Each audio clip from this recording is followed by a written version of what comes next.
आज की वीडियो में हम डिस्कस करेंगे प्रोकैरियोटिक सेल्स, उनके कुछ टाइप्स और प्रोकैरियोटिक और यूकैरियोटिक सेल्स के बीच में कंपैरिजन।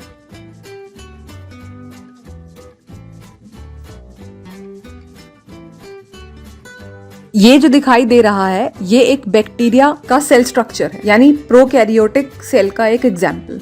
इसके डिफरेंट ऑर्गेनेलीज की लेबलिंग की गई है। ये पूरा स्ट्रक्चर एक कैप्सूल की फॉर्म में है और सबसे आउटर वाली लेयर क्या है? Cell wall, inner layer cell membrane, उसके अंदर है साइटोप्लाज्म और फिर कोई वेल डिफाइंड स्ट्रक्चर नहीं है। ऐसे ही एक हैंगिंग डीएनए है, प्लाज्मिड है और बाहर जो विप लाइक स्ट्रक्चर है वो क्या है? फ्लैजुलम। सो सबसे पहले फ्लैजिला क्या है? एक whip like structure. Whip like structure यानी घोड़े की ताबुक जैसा स्ट्रक्चर। इसका मेन फंक्शन क्या है? सेलुलर लोकोमोशन यानी मूवमेंट। इसके अलावा ये एक सेंसरी ऑर्गेनेली की तरह भी काम करता है, यानी ये बाहरी टेम्परेचर यानी तापमान और केमिकल्स को भी सेंस कर पाता है। फिर कैप्सूल कुछ बैक्टीरियल सेल्स में ही पाया जाता है। ये काम आता है मॉइस्चर रिटेन करने के, सेल को प्रोटेक्ट करने के लिए और सरफेस पर चिपकने के लिए। कैप्सूल ग्राम नेगेटिव बैक्टीरिया में बहुत कॉमनली पाया जाता है। उसके एग्जाम्पल्स हैं coli, pneumonia and haemophilus influenza, pseudomonas. Cell wall is the outermost layer जो बैक्टीरिया सेल को प्रोटेक्ट करती है और सेल को शेप भी प्रोवाइड करती है। इसका एक एक्सेप्शन है mycoplasma which lacks cell wall. Bacterial cell wall peptidoglycan से बने होते हैं जो बनी होती है पॉलीसेकेराइड चेन से। और बैक्टीरियल सेल वॉल्स डिफरेंट होती है प्लांट और फंगाई सेल से। कैसे? क्योंकि प्लांट सेल की जो सेल वॉल है वो बनी होती है सेलुलोज से और फंगाई सेल की वॉल बनी होती है चिटिन से। फिर है सेल मेम्ब्रेन सराउंड करती है सेल साइटोप्लाज्म को, मींस वो रेगुलेशन के काम आती है ताकि सब्सटेंसेस फ्लो कर सके in and out of the cell. Then is cytoplasm of a cell is a fluid. It's fluid in nature, means liquid है वो। और उसमें मेनली क्या होता है? 80% वाटर, बाकी एंजाइम्स होते हैं, सोल्ट होता है, कुछ सेल ऑर्गेनेली होते हैं और कुछ organic molecules. Then is nucleoid region. ये साइटोप्लाज्म का वो एरिया है जहां पर डीएनए मॉलिक्यूल प्रेजेंट होता है। Then is plasmids. The term plasmid was first introduced by American molecular biologist Joshua Lederberg in 1952।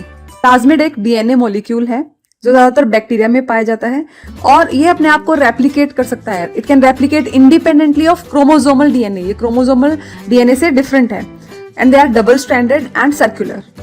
They carry genes that code for a wide range of metabolic activities, enabling their host bacteria to degrade pollutant compounds and produce antibacterial proteins.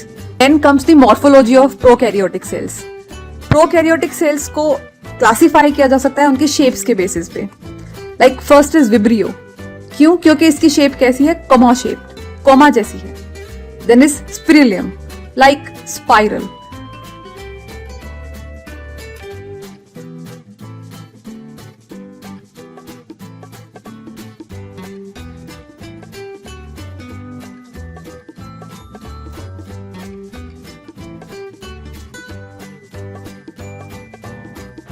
Then is streptococcus, जिसे हम सिर्फ कोकाए की तरह भी classify कर सकते हैं। ये इसका क्या मतलब है कि कैसी शेप? Spherical shape. अब ये स्टैक फॉर्म में भी हो सकती है, ऐसे लाइन वाइज, या एक ग्रुप फॉर्मेशन भी ले सकती है जैसे इस तरह। Then third one is bacillus, means rod shape.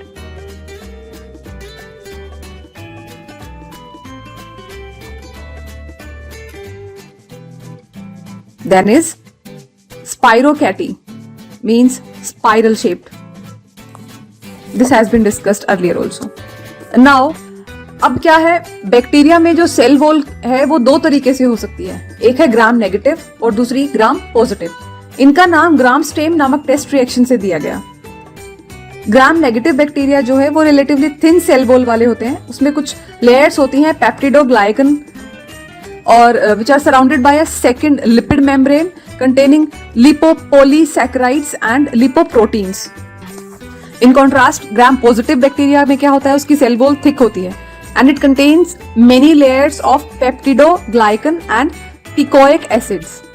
तो इन स्ट्रक्चर्स के डिफरेंस की वजह से क्या होता है? इनमें एक एंटीबायोटिक ससेप्टिबिलिटी रिड्यूस होती है। For example, vancomycin can kill only gram positive bacteria and is ineffective against gram negative pathogens such as pseudomonas और हीमोफिलस इन्फ्लुएंजा। तो ये हमारी डिस्कशन थी प्रोकैरियोटिक सेल्स की। अब हम डिस्कस करेंगे कि प्रोकैरियोटिक सेल्स और यूकैरियोटिक सेल्स में क्या डिफरेंसेस हैं या क्या सिमिलैरिटीज हैं। So first of all living things consist of cells. In a living thing, two types of cell exist. One is eukaryotic and another is prokaryotic. The organisms with single cell come under prokaryotics, while animal and plant cells come under eukaryotic. So let us first discuss prokaryotic cells. Pro means no. So according to the facts, these are the oldest cells and they do not have a proper nucleus. So we can say they are unicellular microorganisms. They lack a distinct nucleus. They lack membrane bound organelles. They are very simple and small. Now the word you means true. So from there we can say eukaryotes they have nucleus because they are true cells. So they can be unicellular as well as multicellular organisms. They have a nucleus. They have membrane bound organelles. They are larger and more complex. Like examples are animal cell, plant cell, fungi, protista. Now in order to compare prokaryote and eukaryotic cells, we have a table. Like prokaryotic cells lack nucleus, whereas eukaryotes have nucleus. Prokaryotic cells organelles lack membranes, whereas eukaryotic cells organelles have membranes. Third point, in prokaryotes, DNA is free floating, whereas in eukaryote, DNA is in the nucleus. In prokaryotic cells, it is always unicellular, whereas eukaryotic cells can be unicellular as well as multicellular. Prokaryotes are usually, they are bacteria for sure, whereas eukaryotes consist of plants, animals, fungi, protistas. Prokaryote, they reproduce asexually, whereas eukaryotic cells reproduce asexual as well as sexually also. That's all for today. Thank you for watching. Please do subscribe and like the channel. Once again, thank you.